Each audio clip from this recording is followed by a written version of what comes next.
I remember the first time I laid eyes on Victoria. She was a tiny thing, wrapped in blankets, so small I could barely hold her in my arms. But she had me wrapped around her little finger from the moment she opened those bright eyes, as if she knew even then how much of my life, my love, and my every waking breath would be dedicated to her. You see, when I became a mother, I promised myself I would give Victoria everything I never had. Good life. A chance to make her own dreams come true.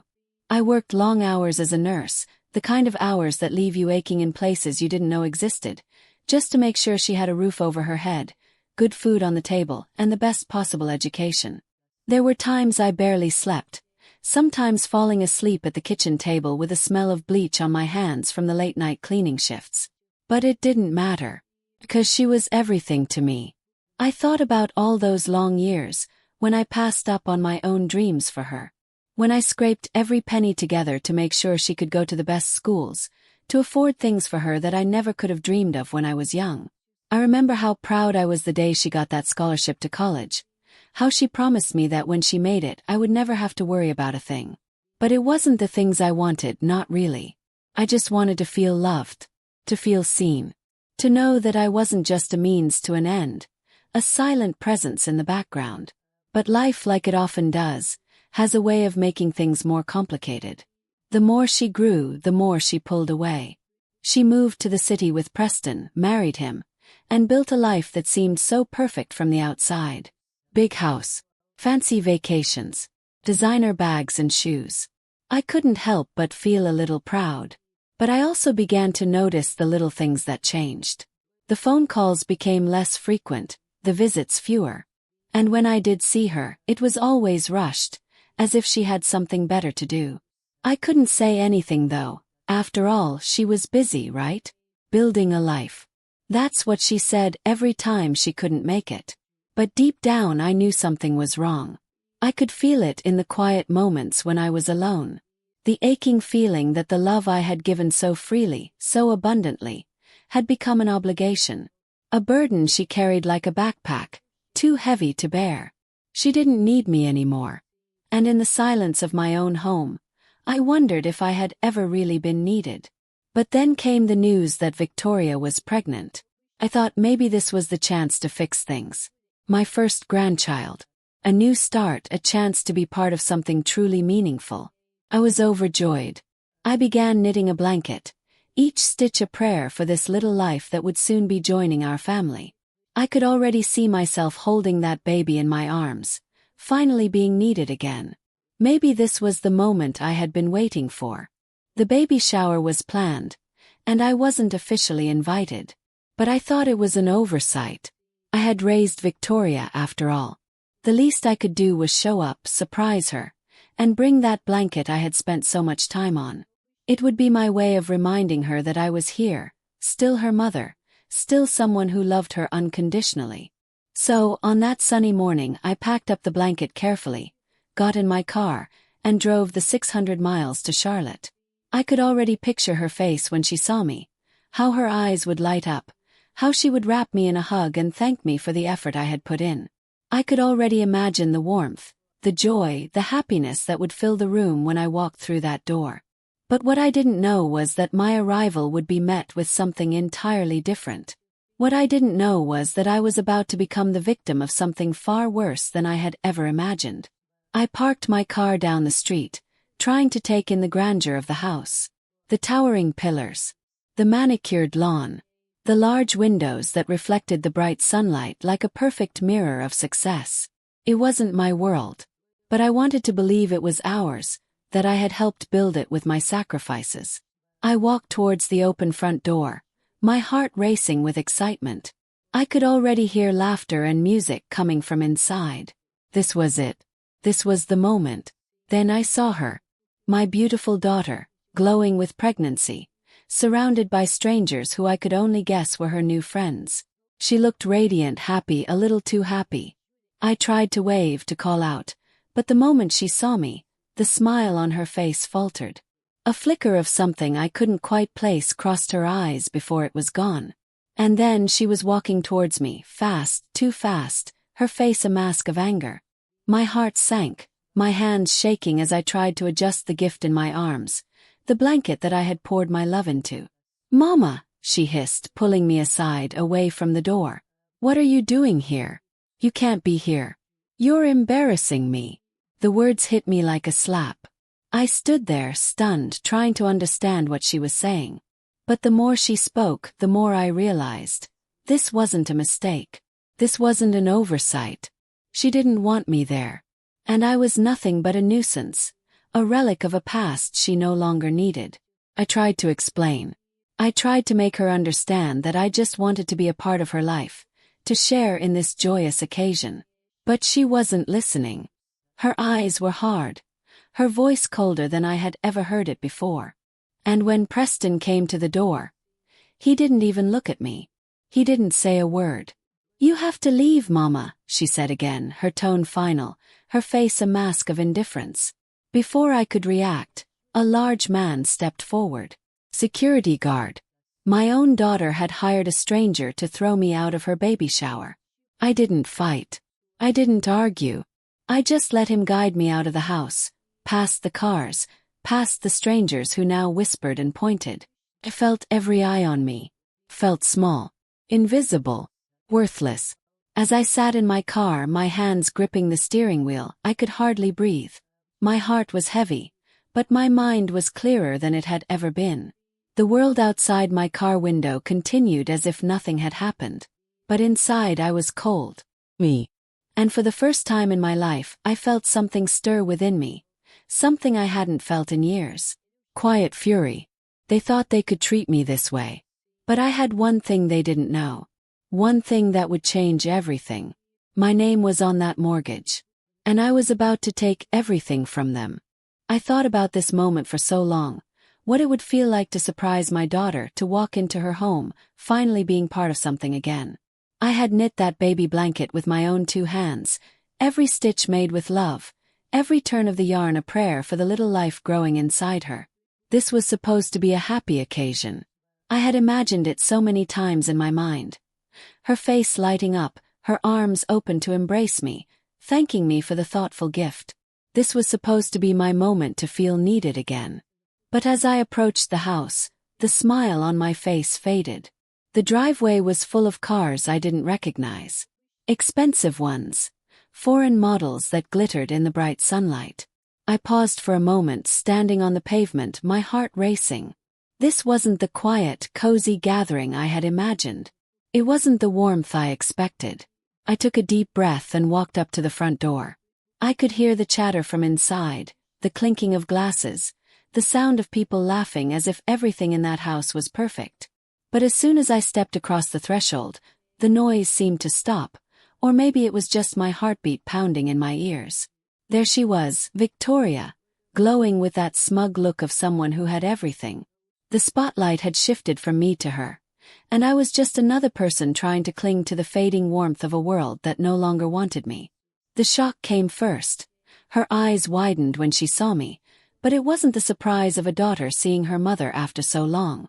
It wasn't joy or love. It was fear. I could see it in her face, like a flicker of recognition that she had been caught in a lie.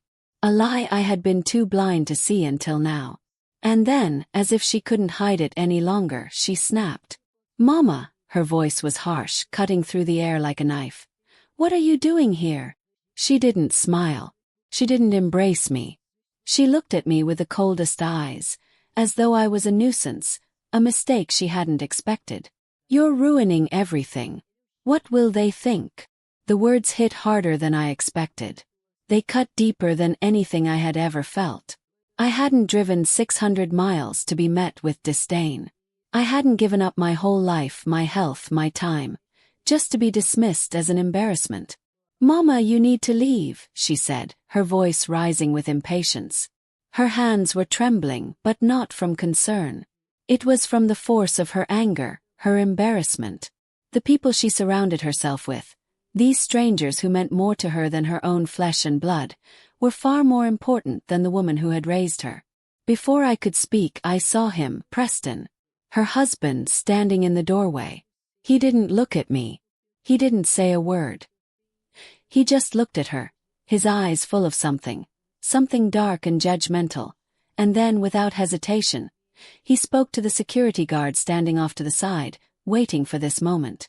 Waiting for the signal. "She's got to go," Preston said, as though I wasn't even there, as though my presence was a burden. A liability to the shiny life they had built together. I wanted to speak. I wanted to tell her that I didn't come here to ruin anything. I wanted to say I was her mother, that I loved her. But the words didn't come. The security guard, a tall man with a cold expression, moved toward me. He wasn't rude, but there was no warmth in his voice. "Ma'am," he said gently, "I'm going to have to ask you to leave." I wanted to fight it, to argue, plead, but my body wouldn't move. My legs felt like lead, like I was trapped in this moment, this nightmare I couldn't wake up from. I just stood there, staring at my daughter, my flesh and blood, who was standing in the doorway, her hand on her belly, looking at me with a face that no longer recognized me. I couldn't believe this was happening. This wasn't how it was supposed to be. All I wanted was to be part of their life again. I had sacrificed so much to give her everything to make her life better. And this was the thanks I got. A hired guard to escort me out like I was some unwanted guest. But there was no fight in me. I didn't resist. I walked past the house, past the cars that I had helped pay for, past the people who were so much more important than me in her world. As I passed by, I could hear the quiet whispers, the shocked looks, the snickers from the guests inside. Some of them looked at me with pity, others with scorn. None of them knew what it felt like to give up everything for the ones you love and be thrown away like yesterday's trash. I climbed into my car, the handmade blanket still sitting on the passenger seat, untouched. The only thing that seemed real to me now. And as I sat there, staring out at the perfect world that Victoria had built, I realized something. This wasn't just about a baby shower. It wasn't just about the humiliation. This was about everything. The years of sacrifice, the money I had poured into her life, all of it. She had discarded me. My fingers tightened on the steering wheel. I wasn't leaving here empty-handed. I wouldn't. Not anymore. The drive back home was nothing like I expected. After being humiliated, thrown out like some sort of burden, I thought I would be angry. I thought I would cry, maybe scream. But no, that didn't happen. Instead, it was like something inside me clicked. A switch turned, and I felt nothing but an odd kind of peace. The shock of the situation faded, and what replaced it was clarity. They wanted to make me feel small. Well, I'd show them how small they really were in this world. I wasn't just a mother anymore. I was someone who had the power to change the course of their entire life, and I was going to use it. When I got back to my little house, I didn't cry. I didn't even feel sadness. I felt something far more potent, an unwavering determination. I had spent my life working hard, giving everything I had to make sure my daughter was happy. But no more. My sacrifices had only built a life for her that excluded me. That life was about to crumble, piece by piece, and I wasn't going to lift a finger to stop it. I went straight to my file cabinet, the one that held everything I had worked for. I had always kept things neatly organized. Papers from my nursing job, tax records, utility bills, and yes, the papers that tied me to Victoria and Preston's life. The mortgage agreement. I'd signed that document years ago, not fully understanding the depth of my responsibility. I thought I was just helping them out, signing as a co-signer. I didn't realize that I was more than just a name on a dotted line. I was the bedrock of their entire financial existence. I was the safety net. Without me, they would be nothing. I pulled out the mortgage documents and spread them across the table. I could smell the dust, the years of accumulated memories, as if the papers were somehow haunted by everything they represented. I read through the agreement carefully, my fingers skimming over the legalese. Found it. The clause I had been looking for, buried deep within the fine print. The one that would allow me to walk away. It was a simple line, a cold one. If there were a material change in the relationship between the borrower and the guarantor, or if the guarantor no longer wished to be responsible for the loan, the bank could review the loan's status. If the guarantor withdrew their support, the loan could be called in, forcing the borrower to pay in full. And that's exactly what I was going to do. I was going to take away their security, their precious house, and let them see just how precarious their world really was. I could hear their voices in my head. Victoria's sweet, manipulative tone. Preston's cold indifference. I could see their faces as they smiled in front of their wealthy friends, never thinking about the woman who had made it all possible. But now I didn't need to shout. I didn't need to make a scene. I just needed to make one phone call. One quiet, deliberate call to the bank. As I sat there, reading through the agreement again, I felt the last shred of any emotional attachment to them slip away. I wasn't just a mother anymore. I wasn't someone to be manipulated.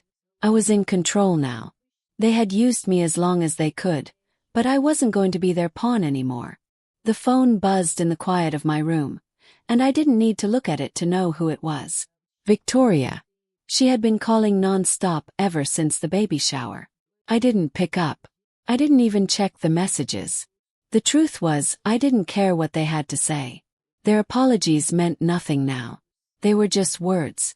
Words I had heard 1,000 times before, always with the same empty promises. Instead, I focused on the paperwork. I knew exactly what I had to do. I took a deep breath, picked up the phone, and dialed the number I had found online for the bank's risk management department. "Hello, risk management, this is Sarah. How can I assist you today?" Her voice was neutral, professional, but I wasn't here for pleasantries. "Good morning, Sarah," I said calmly, my voice steady. "My name is Eleanor Walker, and I am the primary guarantor on a mortgage for a property located at 1575 Briarwood Lane, Charlotte, North Carolina. I'm calling to inform you of a significant change in my circumstances, one that I believe affects my ability to continue as the guarantor on this loan." I could hear her typing as I spoke, confirming the details I provided. When she asked for the loan number, I gave it to her. I had every piece of information at my fingertips. This wasn't going to be some hasty decision. This was a well-thought-out plan. "I would like to withdraw my financial guarantee for this loan," I continued, my tone firm but devoid of emotion. "There has been a breakdown in the relationship between myself and the borrowers Victoria and Preston Monroe. I no longer wish to be held financially liable for their mortgage, and I am officially notifying you that I am withdrawing my support." I paused, letting the words sink in. "I see," Sarah said, her voice taking on a more professional tone now. "That is a very serious matter. Are you sure you want to proceed with this?" "I'm certain," I replied. "Please process my request immediately.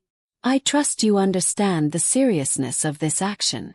There was a moment of silence on the other end of the line, and I knew she was processing the weight of what I had just done. The bank systems would have been triggered by my statement.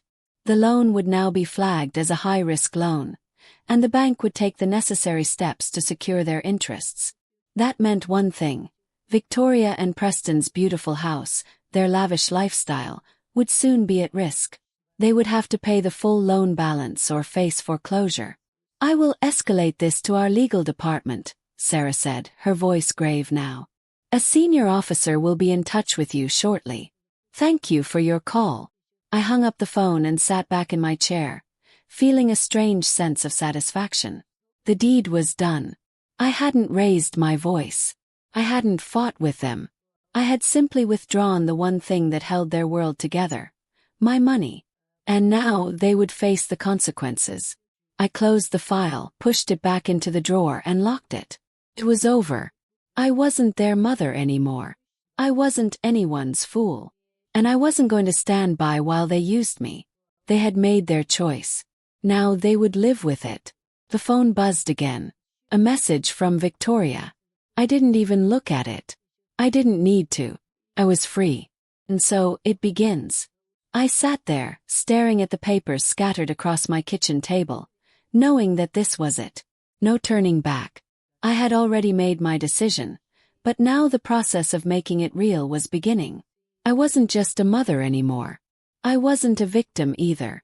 I had spent so many years thinking I was helping, sacrificing everything I had to make sure Victoria and her family had everything they needed. But what had it gotten me? A cold shoulder, humiliation, and now the realization that my life had been nothing more than a backdrop to their success. No more. I sorted through the paperwork. There it was. The original mortgage agreement, the one that had made all of this possible. I had co-signed it out of love, out of a belief that my daughter deserved the best. But now, I understood the full weight of what I had done. I wasn't just a co-signer. I had been the financial foundation that held up their entire existence. Without me they would be nothing. And now, that foundation was crumbling.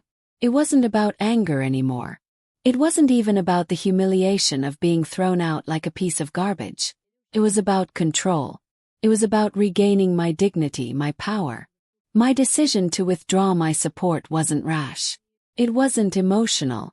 It was calculated. And it would make them feel the consequences of their actions in the only way that mattered to them, through their money, their house, and everything they had built on the back of my sacrifice. I reached for the phone, my fingers steady as I dialed the risk management department of the bank. I had already looked up the number, ready for this moment.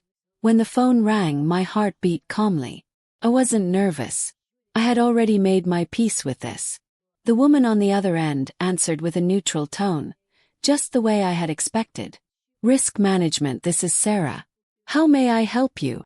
Good morning, Sarah, I said, my voice calm and deliberate. My name is Eleanor Walker. I am the primary co-signer on a mortgage for a property located at 1575 Briarwood Lane, Charlotte, North Carolina.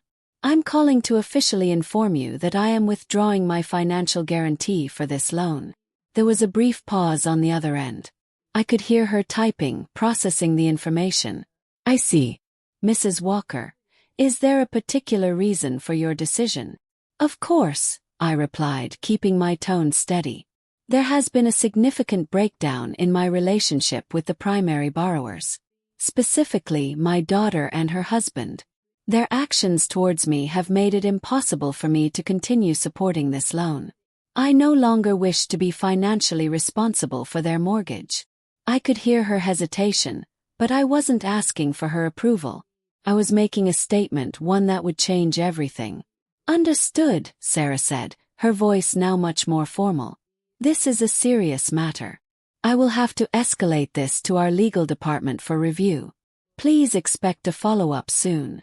I appreciate that, I responded, my voice colder now. Please proceed with the necessary actions. I hung up the phone and sat back in my chair.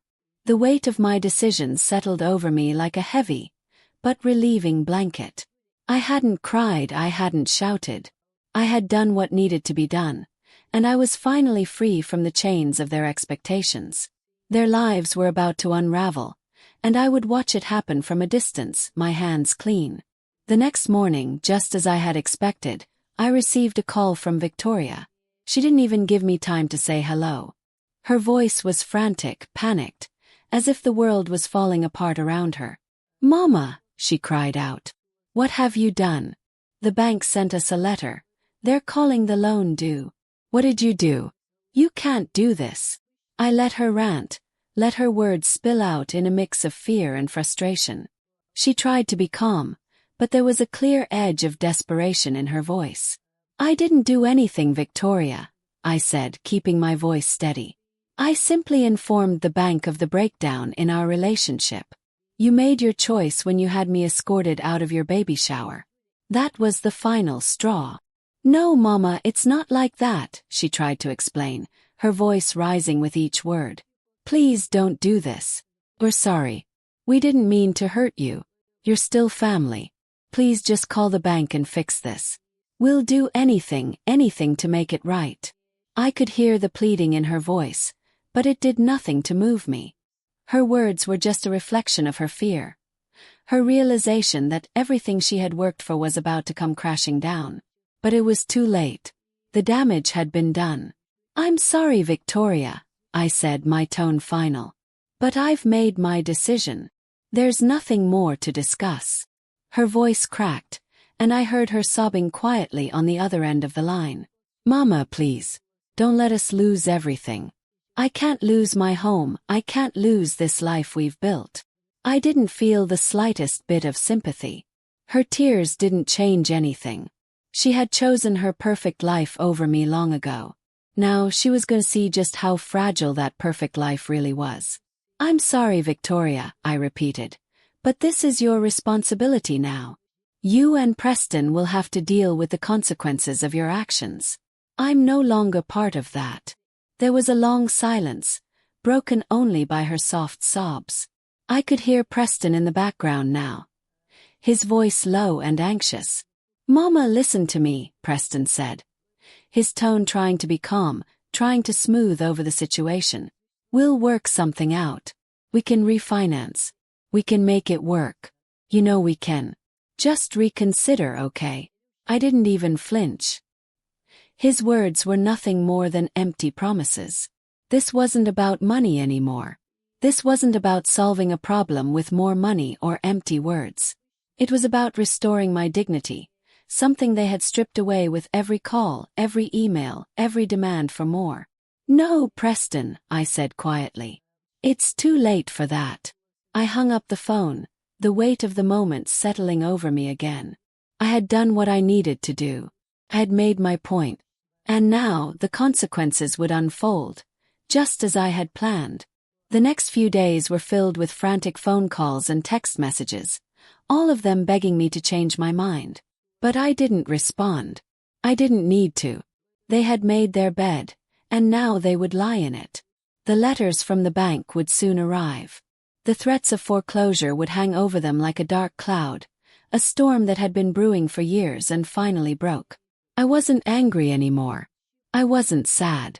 I was calm, cold. And as their perfect world came crashing down, I would be there, watching it unfold. Because this time it wasn't their life I had built, it was mine.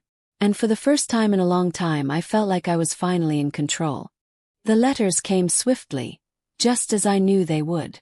First, a certified letter from the bank, stiff and formal, with a sense of finality in the air that could almost be felt before even opening it. Then the phone calls.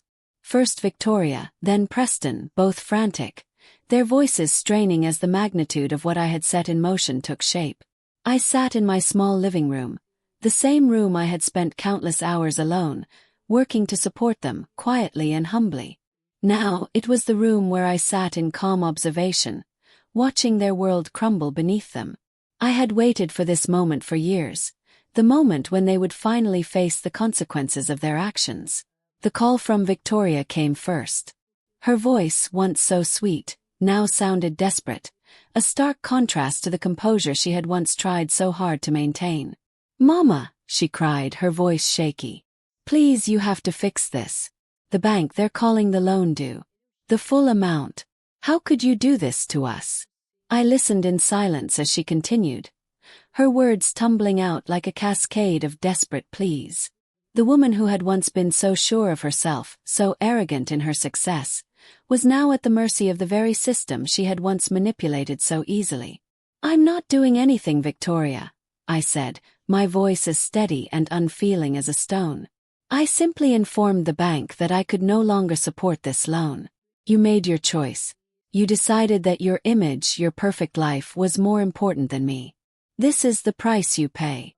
There was a sharp intake of breath on the other end, followed by a long silence. The silence spoke louder than anything. It spoke of defeat, of a realization that she had no control over this situation. "Please, Mama," she said, her voice barely above a whisper. "I'm sorry. We're sorry. Just call the bank, please. We'll do anything.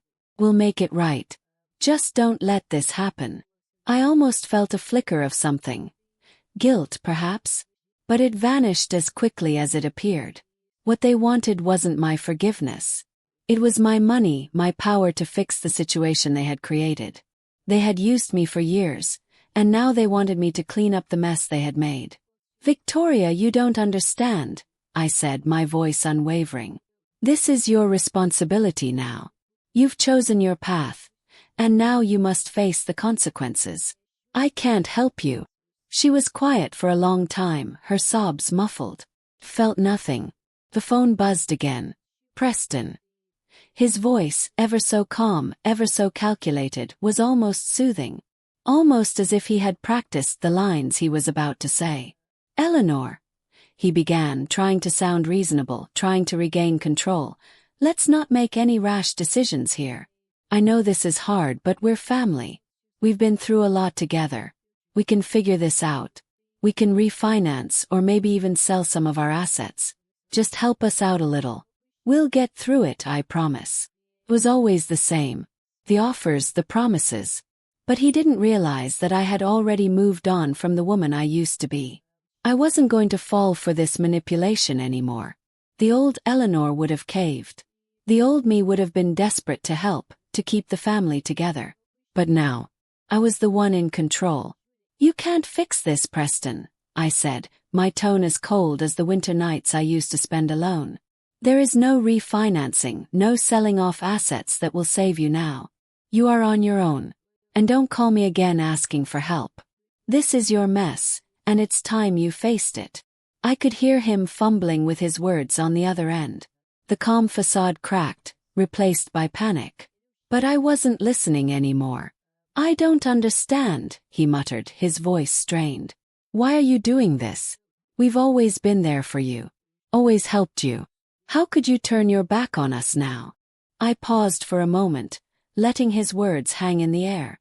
It was almost amusing, how the same people who had discarded me were now begging for my help. "You used me," I said quietly.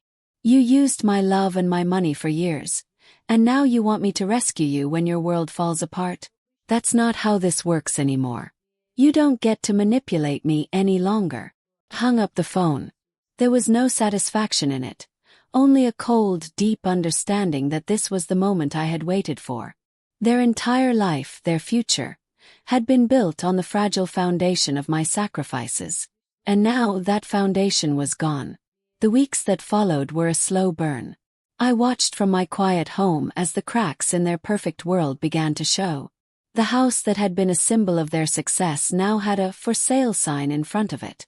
The neighbors, once so eager to mingle with them, now turned their backs. The social circles they had worked so hard to build had scattered, leaving them isolated, alone in their financial ruin.